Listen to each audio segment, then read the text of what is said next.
anniversary before my mom was 21. So Jesse's like 13 months younger than me, and literally the reason for who I am today. I love that person more than my life itself. And she did not obtain speech until she was 13 years old. Woo-hoo! All right. Until she was 13. And because of that, the idea that you are not able to communicate is extraordinarily frustrating. Who here has seen a toddler who, if they could only tell you they want milk, life would be fine? But instead they are screaming and they're fussing. Now imagine if you were an adolescent, or if you were 5. Like, it was such a relief when we started to implement sign language regularly that Jessie, her behavior completely started to change, and she was more engaged with us as a family, and ourselves, like, we became closer as a unit. And ultimately I decided I wanted to become an interpreter because of that. And when everything came together and I started to go to school, I started using it as part of my student teaching. And the teacher who I was with was like, oh my gosh, the children have never been this quiet. Which is a very strange thing to say because I am a very loud person. And I am the kind of person who will match energy. Do you know what I'm saying? Like, if the kids are going bonkers, like, I get really riled up too, and then they get even more riled up, and that is not good for anybody, especially with children in your classroom who maybe have sensory issues. And it can be really problematic to continue to bring up the energy. So sign language is a really lovely way to bring it down. And first of all, these are all my former students. Like, this is our alphabet for a while on our wall. All right, so American Sign Language versus sign language. You got it. I like how much you nod your head. I took ASL. Exactly, so there's a difference. American Sign Language is totally different than signed English. And also, major misconception, every country has their own sign language, much like any language. At the same time, there are a lot of regional signs. So, I'm gonna be slightly dirty, a little X-rated on this. Like, this is grass up north. That's not grass down south. It's something you would not want to say, unless you really like a person. So it can be totally different. So regional signs are a thing. I did not teach ASL because to teach ASL has a completely different syntax. So the question's at the end. So if I was to ask you, where's the bathroom, right? I'd be in English. Or if I was in sign language, I'd be bathroom where. And if you want to teach a child ultimately literacy components, like while it's extraordinarily beautiful, they are English speakers. So because of that, we do American Sign English. Now, there's a lot of different kinds of sign. I'm so sorry, my friends, I'm popping these shoes off. I've been in them all day, and as I'm standing here, I'm like, this is really uncomfortable. And we're all friends, so you can see my strawberry toes.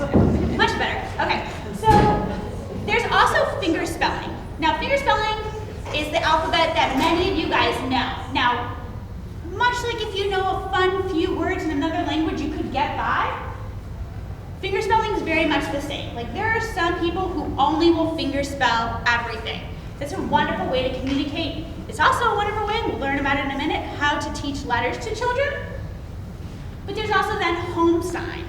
Home sign is actually how sign language originated, and it was basically the idea of like what you used in your family. So I can tell you right now, at the Stouse house, when I was growing up, like, this was not milk. Like, this was milk for cow. Because Jessie she has these little tiny stubby fingers like me, and this and it would always be cracked, and this was like painful for her, so she would go like this. If you communicate and somebody understands what you're saying, that's what matters. That's getting the point across. So sign language doesn't have to be exactly by the book definition. Your goal is to be able to communicate with your students, right? Ideally, you would like to give them information that they can take out to the world and talk to anybody, so that's why we do it this way. All right. Who here loves a good rug time? Who here has ever been in a rug time where it's going real bad, and all of a sudden you're like, I need to do a finger play right now to wrangle these children. Why do finger plays work? Pardon? You get the kids to. Yeah, you get their attention. If I'm standing here and I'm talking to you like this, I'm sure, despite the fact I have lots of inflection in my voice, you will eventually drown out. However, if I'm talking to you like this, there's a visual component to it. Now go ahead and think about all of those different modes of learners. You have kinesthetic learners, you have auditory learners, you have visual learners, and sign language really puts all of that together. We'll break down literacy more in a minute, but there's cross-lateralization, there's behavior, and also they did this amazing study in 2016, and that they tracked these children who were doing sign language for 4 years? For 5 years, and all of them scored, it's not like a ton of points more, but it's 12 points higher on their IQ. So it's been scientifically known to raise.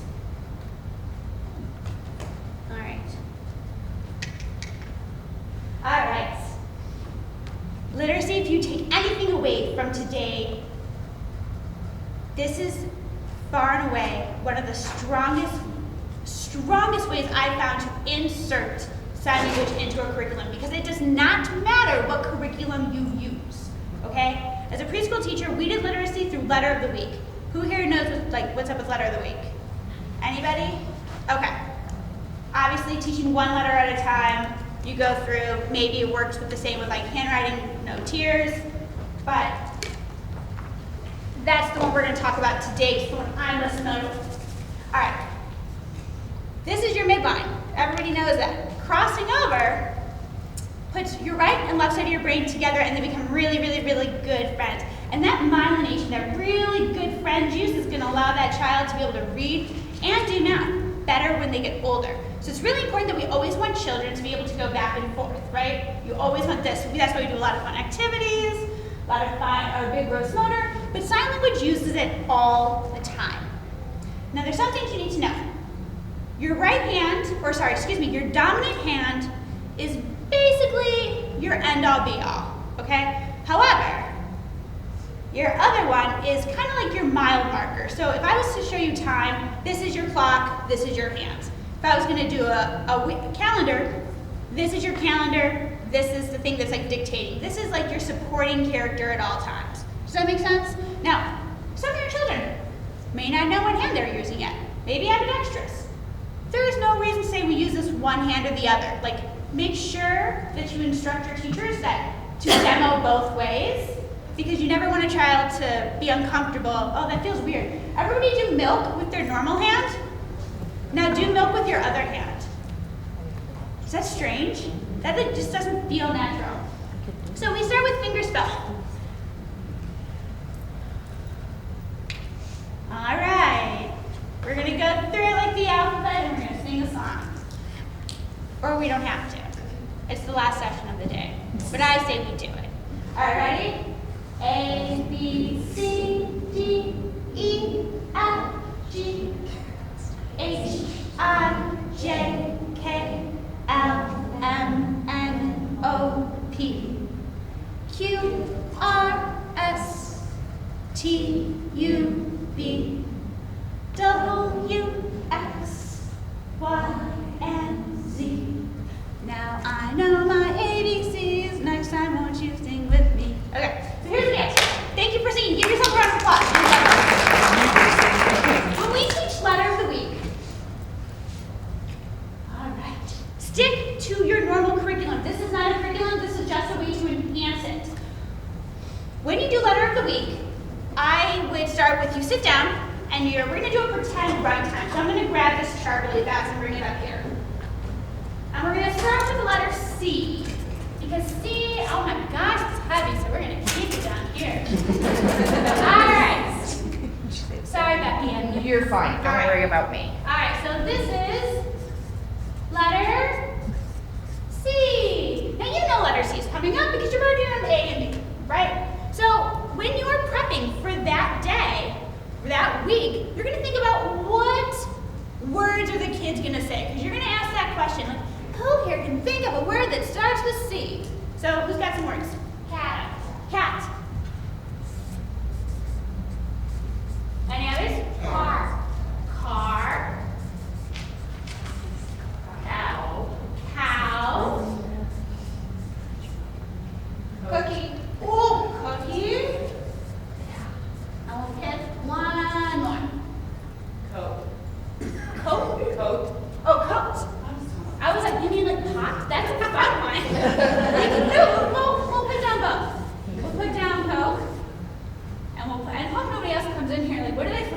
teaching them. Don't put down coats. Okay, so are any of these a surprise to you? Right? None of these, because you know what the children are going to say. I'm so sorry, love. You know what they're going to say, because kids always say the same thing. And if you've been teaching for a while, they always say the same thing. So with that being said, you're going to say, all right, so it's Monday. I need to think about what are maybe some words that they're going to come up with. You make your list.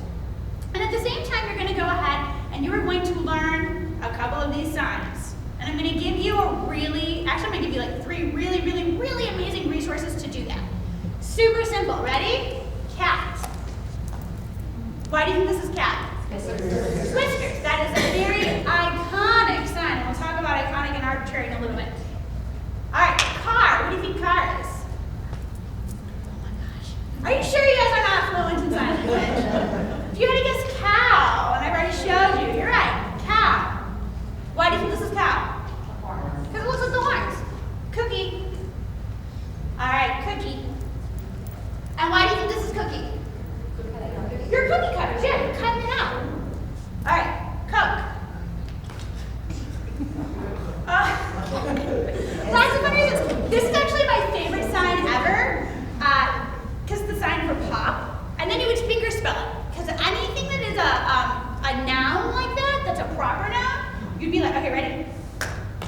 So you make like a hole, and you put your finger, and wasn't it fun? Pop, and then you'd be like Coke, or Dr. Pepper, or whatever, but pop. Okay, and Coke, because somebody already did it over there and just said it. Coke, right? These are all super, super iconic signs. They look like what they are, and because of that, it's really easy for a child to comprehend them, okay? So we now have the letter C. Who can make the C sound for me? So, we're going to reinforce that. It's red time. You've made your list, and you're going to introduce, oh my gosh, guys. I can teach you how to say this letter with your hands. And they'll be like, what? And you're like, C. What sound does C make? And every time they say the letter C, reinforce that because it will stick to it. Cat, coat, cookie. And all week you will see them and they will start to do it on their own without any prompts. Like come maybe Wednesday, kids will be like, C. And you're going to do that every single day with 3 new words. So let's say you're like, okay, because you don't have to go guns a-blazing on Monday. All you're going to teach them is cat and cookie, okay? Those are the 2. The next day, maybe I should flip this over. The next day you're going to, or excuse me, who here has 2 rug times a day? Does anybody have 2? Like an AM, PM, like opening, closing? Well, if you had a second rug time, you would reinforce it. Like, who can remember, what letter did we teach today? C, what sound does C make? Who can give me one word and one sign that starts with C? You will be amazed at how excited they are. If you've ever done sign language with children, it is far and away the most rewarding thing to see children like, cat! Like, you're like, okay, tone it down. But yeah, it's really incredible. And then the next day, you're going to do 1 or 2 more words. You're going to, at that right time, like, who remembers the word we talked about yesterday? What sound do we make? And if you think about it, if you do 3 words, let's take a step back. 2 words a day. By Friday, you have now reinforced, you have now given them vocabulary for 10 words along with signs and sounds. The best, the end all, greatest way to teach phonics, to teach vowels is sign language. Because long sounds and short sounds are confusing. If you were trying to tell a kid that apple has an A and it's like ah or ah, they're like, why is that letter, what, no. That's not a thing. But in sign language, it's really easy. So, when you do vowels, you have a long sound and you have a short sound. So we're going to work on our midline. So you're going to take A, and we're going to do the long sound. What sound does A make, long A? A. So A. Because it's a long sound. And you make a long motion across your body because you're crossing that midline. A. What sound does short A make? Ah. with your A. And you do that for every single vowel. And all of a sudden it becomes, it's really cute though, they'll be like, apple. It's like, you don't have to say it like that.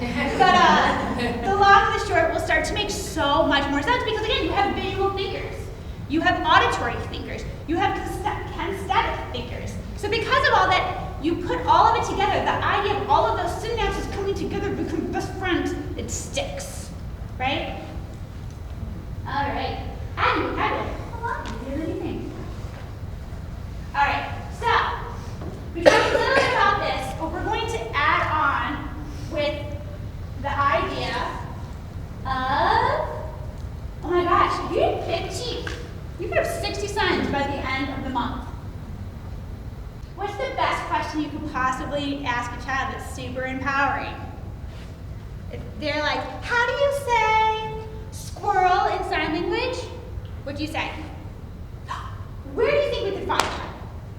I don't know. There is nothing more humbling to a child for a teacher to say, I don't know. But where can we find that together? And then you can have a really rich conversation about where you can find information. And they'll say like a dictionary, and there are many, I'll give you them later, resources where you can look with them online to find all of the vocabulary that you could possibly think of. Not only finger spelling, but actual signs for it. And that way you're learning it together as a class. And also, this is something that's gonna happen more one-on-one. So not only are you able to assess the child and their critical thinking skills at that point, but you're also making this moment with a child that's really special, and it's kind of also a big secret. Like, you and I are the only ones that know that squirrel is this. It's just us. So I'm gonna need you today at rug time. Can you show everybody that sign? Because you have to teach them that. What did I do for you? Did I? Built a relationship. Yeah, I built a relationship and I empowered you. You are now going to become an expert. You get to stand in front of the class. What did you name? Julie. Julie, you want to show everybody sign? Do you want to do it? You don't have to. But I could be like, Julie, and I had this amazing discussion today. She asked what the sign for squirrel was, and we looked it up. And Julie's going to show you. And then Julie, if she wanted to, could stand up and show squirrel. Can everyone show me squirrel?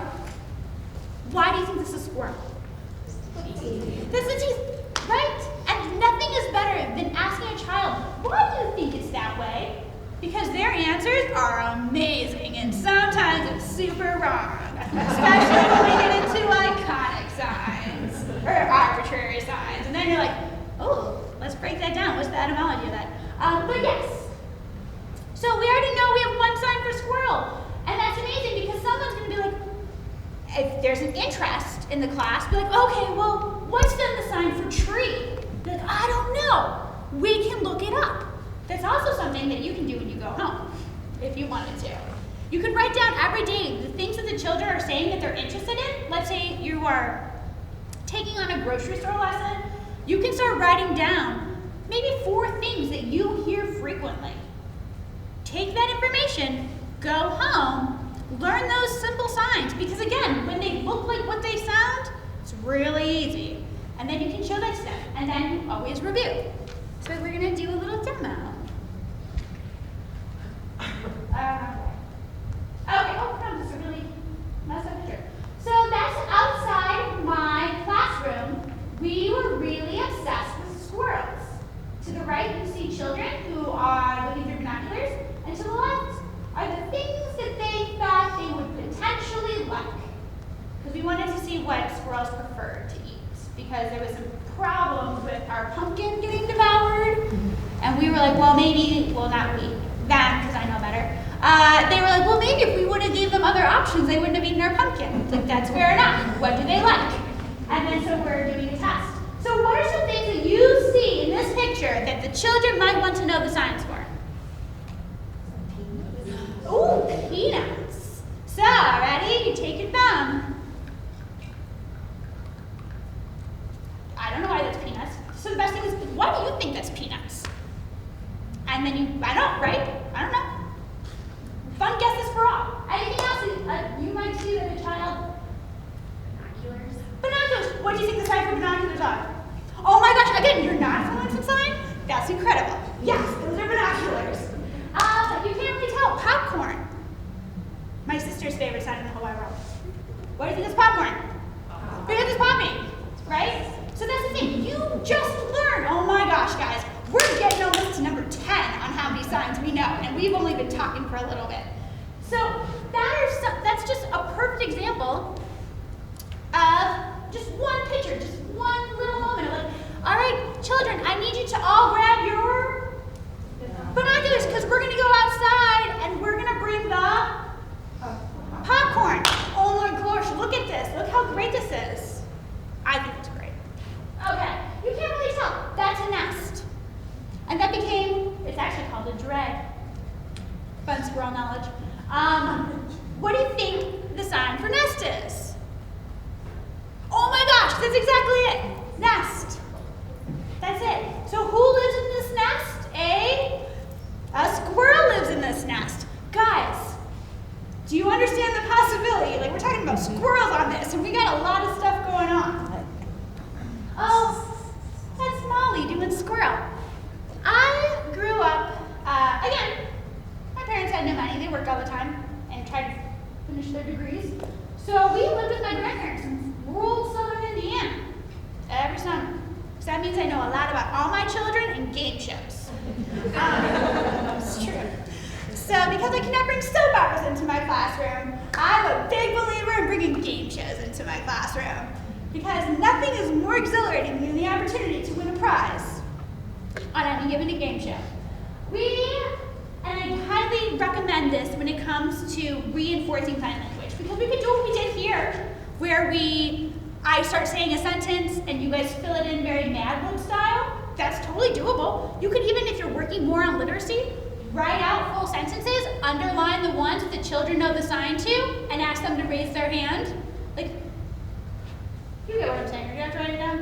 No. Okay, you guys got it. Or, I highly suggest you embrace game shows. Next to you was our game show about squirrels. It basically, you showed up, we took 2 big blocks from each side of the block area, we made them like a buzzer, and then it was just a simple question, what we just played. Be like, who lives in a, and then they would hit the block, and they would have to do it with sign language, right? And then there were bonus points. Be what? Name something that eats.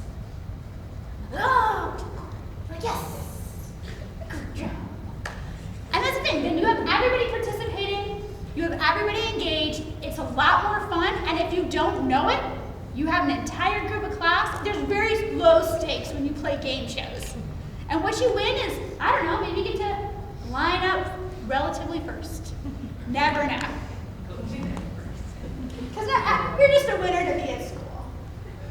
All right, so as I mentioned briefly, there's iconic and arbitrary. Now this is 2 examples of just within the finger spelling of an iconic sign and an arbitrary sign. Iconic signs are things that look like what they are. We have tree. We have squirrel. We have cow. Everything that you guys were able to guess while listening, making me assume that you were all fluent, are things that are iconic. Then there are arbitrary signs. Things that you're like, why in the living daylights is it called that? Right? That makes no sense to me. But then it's really fun. Because while they're a little bit more difficult for the children to grasp, they're a lot more fun to have discussions around. So for example, who knows the sign for girl? Yeah, girl. Why do you think it's girl? It's actually a really beautiful reason. Is it hair? It's not hair. You're so close though. You were so close. It's a bonnet. It's a bonnet that would go in tie. So who knows the sign for boy? Yeah, why do you think this is boy? It's a cap, exactly. But if I was to say like, oh, look at them, you'd be like, what is that? That makes no sense. But if I was like, oh, he's wearing a, then it makes sense. So it's funny, like certain signs are definitely a little bit more of a stretch for children, but they're a lot of fun to teach because then you can talk about why something looks the way it does. And the idea of children, again, having the opportunity to justify their thoughts in a very safe space is really hyper empowering. So allowing them, because you can also say, I don't know. Where can we look that up? I really want you to embrace the I don't know Where can we look that up? Because teachers are supposed to be experts, right? There's an amazing thing about teaching sign language. You need to know one more sign than anybody to make you an expert. That's it. One more. And for children, they are aspirational creatures, and you are one of their biggest inspirations. So for you to come down to their level and be like, not everybody knows everything. We all make mistakes. Where can we find this? It allows you to build such a strong relationship. Please embrace the, I don't know. Where can we look it up?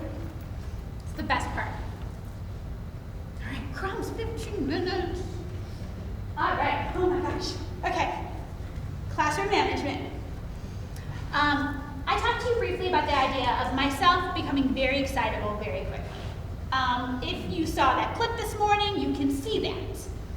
I squeal, I get loud, I clap my hands, I'm basically entertained by all things shiny. And because of that, my children, especially very early on before I super embraced sign language, my classroom was known as the loud class. That, right? I'm fine with that, or I was fine with that, I should say. Not everybody is. And there's something really beautiful about talking under students, whispering, substituting more sign than going louder, because it really encourages your classroom. They will always match you. You guys know that. They will always meet you where you are. That's why it's really dangerous to sometimes get super jazzed right before rug time and then ask them all to sit still. Or vice versa. You have the ability to wind up or wind down that class. And sign language is a really wonderful way of using behavioral management techniques without it coming across as loud or aggressive or unsupportive, because again, it's all with your hands and your face. I'm gonna need to see everybody's teacher face. I'm gonna close my eyes. I'm gonna count to 3. And when I open it up, I wanna see your best, oh, not today, teacher look, okay? Ready? 1, 2, 3.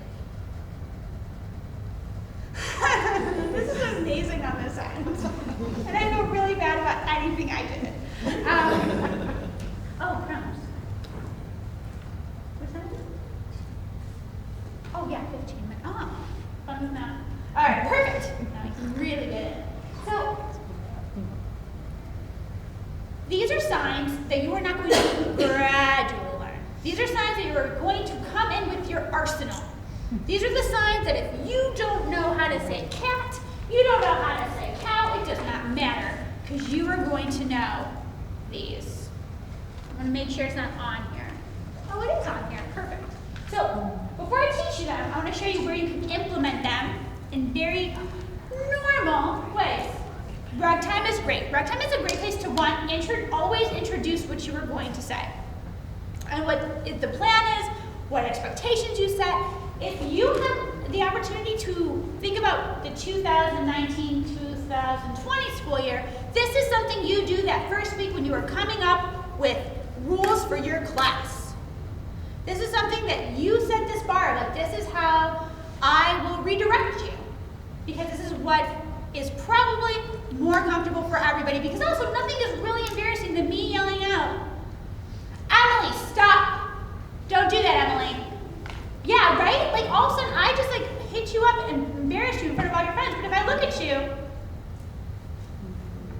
that's totally fine. There's nothing better than being in an assembly, looking down and being like, and then all of a sudden it's oh, Miss Giannini's mad. Hallways.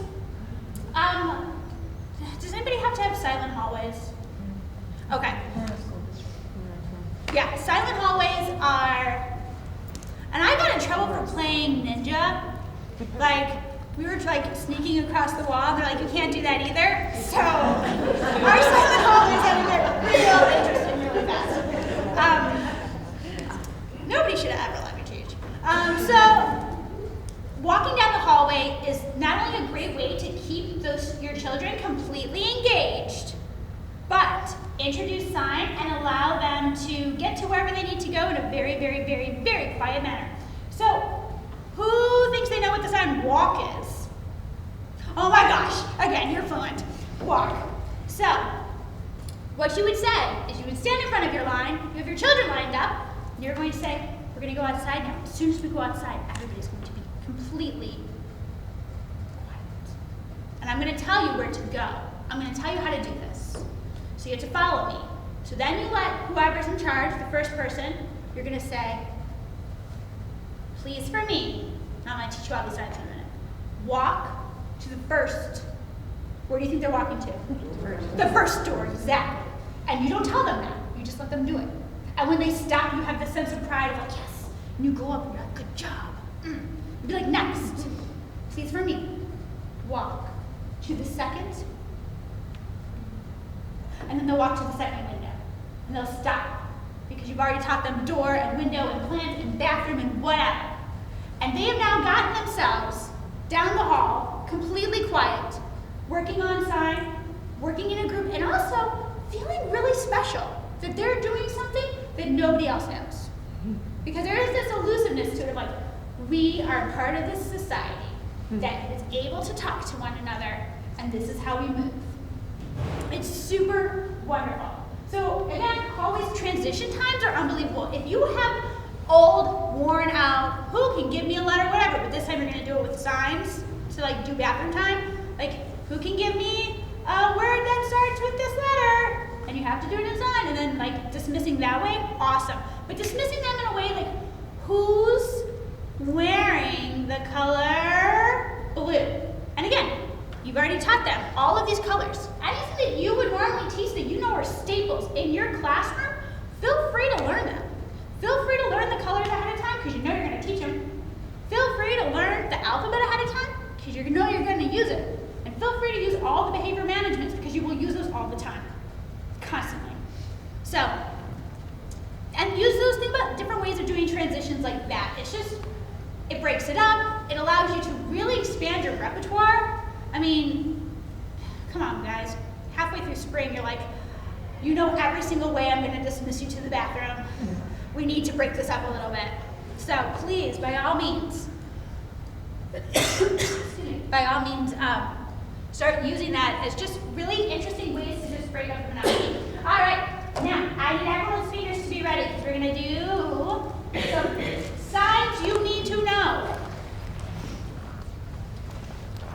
I don't even really need to talk anymore because you guys are all experts in signs. I don't know why I'm pointing my shoulders. All right. For the sake of yes, easy to remember. This is your head, this is your body. When you say yes, stop, you guys are so loud. Yes. Yes. What do you think a really emphatic yes looks like? Oh, okay.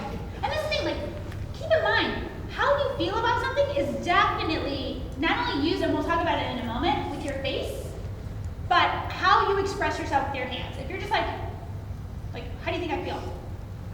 Yeah, whatever, that's fine. But if I'm like, you're like, yes, I'll do it now. Okay, no, who knows no? Yep, no. Nothing better than throwing a good head no. No. So basically, peace finger, thumb, make them connect. Why is this now? I don't know, do you think we can look it up? I really don't know. No. Okay, agree. This is a really great way of seeing if every child is on the same page without asking, does everybody know what I'm talking about? Because not every child will. And nothing's more embarrassing than me sitting next to you and me not getting it, and you're like, yes, I get it. And I'm like, yeah, I get it too. I don't get it, I don't know.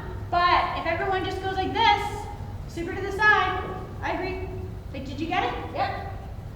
Totally fine. Bathroom. Bathroom is an iconic sign, so it looks like what it is. What do you think bathroom is? It's like a flusher, but like this. So make T. Toilet is one way of thinking about it. Gotta go to the bathroom. Okay? Please. Please. Please for me. For is this. Me. So please for me, blank, whatever. Please for me, walk to the back thing. Please for me, oh, we're not there yet. I was gonna say stop, but we'll get there. So I'm gonna say sorry.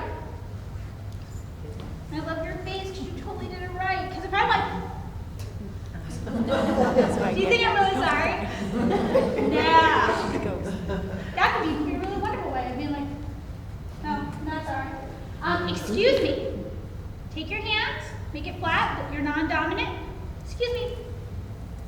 Like, come me through. I always do it really tiny for some reason, like, can I come? Just like, walk it, make your hand move. Excuse me. Stop. What do you think? Oh, I have one in the classroom. stop. And that's like the most common one. The parents will like look at them and just be like, and the parents like, what is my child telling me? Like, they want you to stop. Stop. Stop talking. Stop. Whatever. And then applause. Not applause like the word, but applause. Yep, Becky knows. And this makes your class really smart because I'm really big on like giving round of applause, but you just go like applause, like this. Instead of clapping. I understand what's the difference in all done. Pardon? Like all done. Oh, finished. Okay. Like done. Oh, okay. Yeah. Kind of Applause. like a flip. I sweat a lot, so I have probably gnarly piss, so I did not raise my hand. We're super best friends. Applause or done. Okay. Finish. So finish is a good one. Anyone that you guys can think of at the moment that you were like, what about blank, that comes up in your classrooms a lot? Finish talking.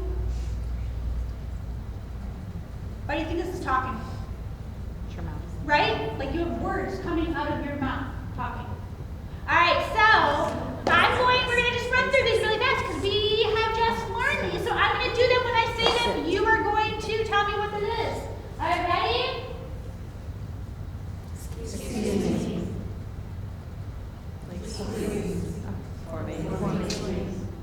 Stop. Oh, I have to teach you now. It's really hard not to go stop without going now. Like not stop later, just stop now. Now, very firm. So, all right, where are we at? Agree? Yes. No. Oh, sorry. What do you notice every time I do with my face? Yeah, what is one of the number one things that we want to help our children understand? Where we at?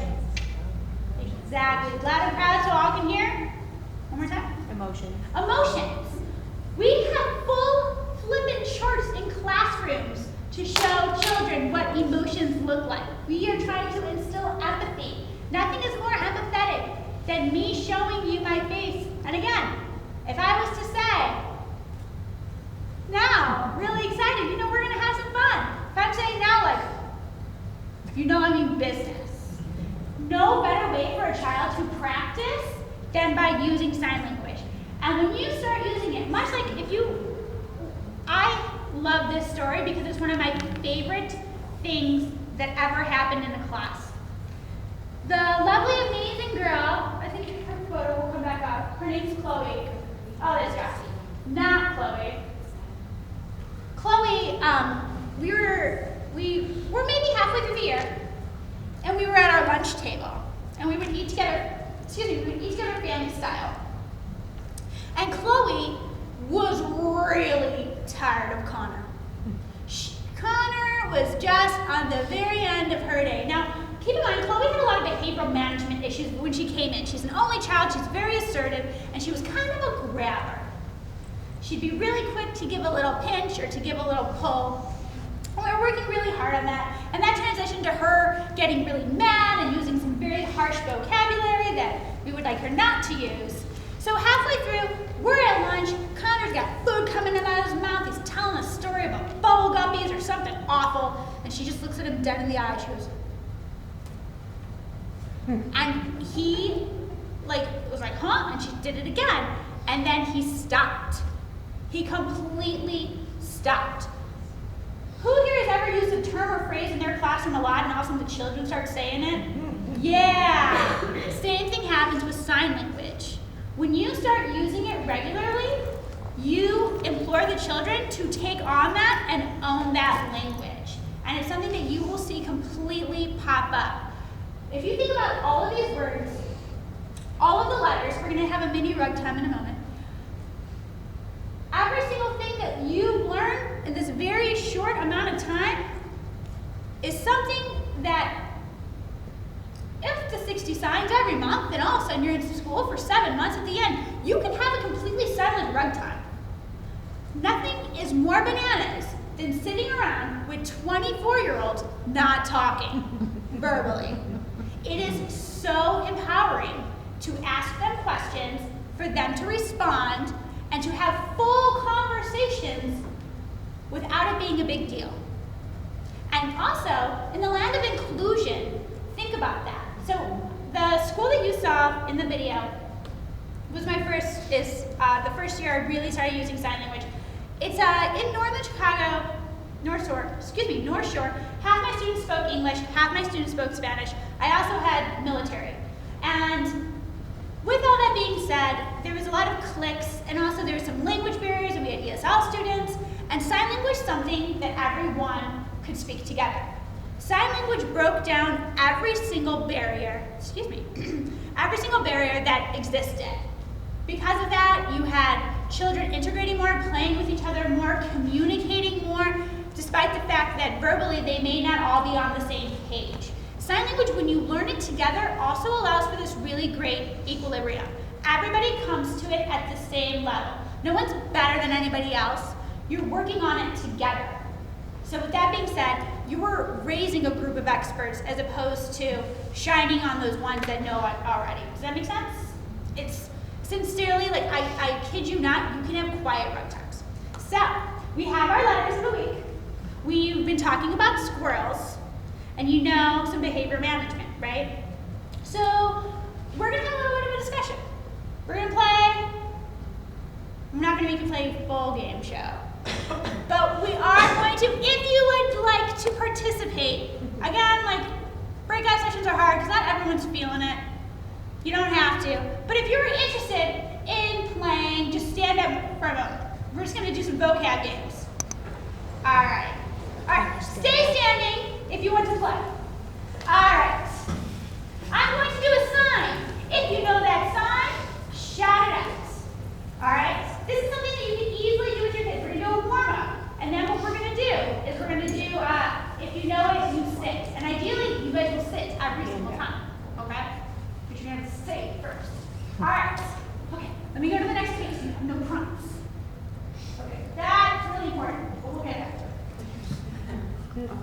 Oh, crumbs. We'll put it on an adorable kid. All right, done with that. We'll plan. Okay, here's the deal. I'm going to do a sign. Drive. Car. Ooh, but that's those two things are together really fast. You want to know what drive is? It's awesome. Because I'm doing what? I'm driving the car. Nice job. Okay, so you would all sit down. But you're still sitting up. All right, ready? Cookie. Good job, good job. Okay, stand back up. You're all getting a lot of cat. Okay, all your cardio is working out too. All right, ready? What do you think I'm doing in my coat, by the way? Nice job. All right. I'm just going to make you sit after this fit. You can go back. All right. Ready? Now, this is a hard one. This is very, very hard. Nice job. Sit down, sit down, sit down. Okay. I'm going to spell out a kind of pop.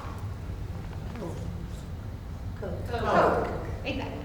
So that's the thing. Like, we have our letters down. We worked on them, but now we're really fascinated. So I'm going to need everybody to go. I'm going to teach you a word. Outside. We're going outside. I need all of you. Tell me what I'm asking you to do. Wait.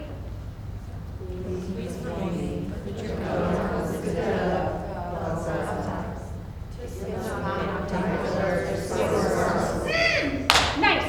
Wait. But I need. Popcorn. You're gonna bring the popcorn. Nice. And oh wait, I totally forgot. I need to go get my car. Because I'm like, can I done? There are so many words that you can just insert to make a full sentence and have them add on. So today, I woke up and I went to school where I saw all my friends and we all ate milk and cookies. And that's the thing, like, you're also providing a context. When you provide half to 3/4 of that sentence, they're able to, it's okay. Oh, 5 minutes? They're able to figure it out, much like anything and those are the same skills that we use in reading. Those are the exact same skills. If you don't know the complete end of that sentence, but your comprehension allows you to get this, and then you can figure out that last word because you know some basic signs, it's the same principle. This is preparing them to be early readers, to be stronger readers, and to be fluent readers. You are crossing your main, blah, blah, blah, midline. Thank you. You are working on sounds, you're working on phonics, and you are providing them context.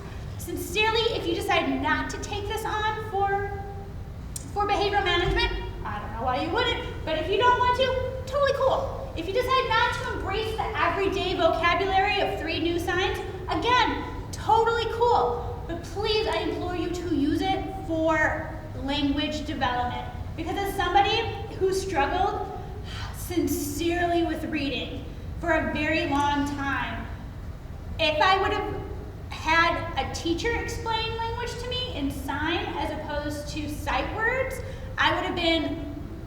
my love of reading would have been even more. Okay? Because I just dump the whole purse out all the time with people. It's just one of those things that it's really going to impact your students, especially your second language learners, especially the children that need a little additional help, because again, not everybody learns the same way, but y'all know that. Okay, I'm gonna pull up the resources. Feel free to take a screenshot. These are tried and true dictionaries that are very safe to go to in the sense of like, no weirdo, bizarre pop-ups are gonna come up where you're like, okay, kids, ignore that. Like, they're actually safe to go. All right. ASL Pro is really great too because it has a regional component, so you can put down where you're from. HandSpeak HandSpeak's fine. Their vocabulary lists are a little bit smaller, but they allow you to do some stronger videos. LifePrint is cool because they have a kids section where you see little kids doing it. So, like for Candy, this is Candy, and then you can have a child show you. Nothing's better than seeing yourself on the screen being represented. YouTube, when in doubt, if you're like, oh, I don't remember any of those names, the amount of sign language context on YouTube is great, but I will say right now, go look up Gallaudet University's page.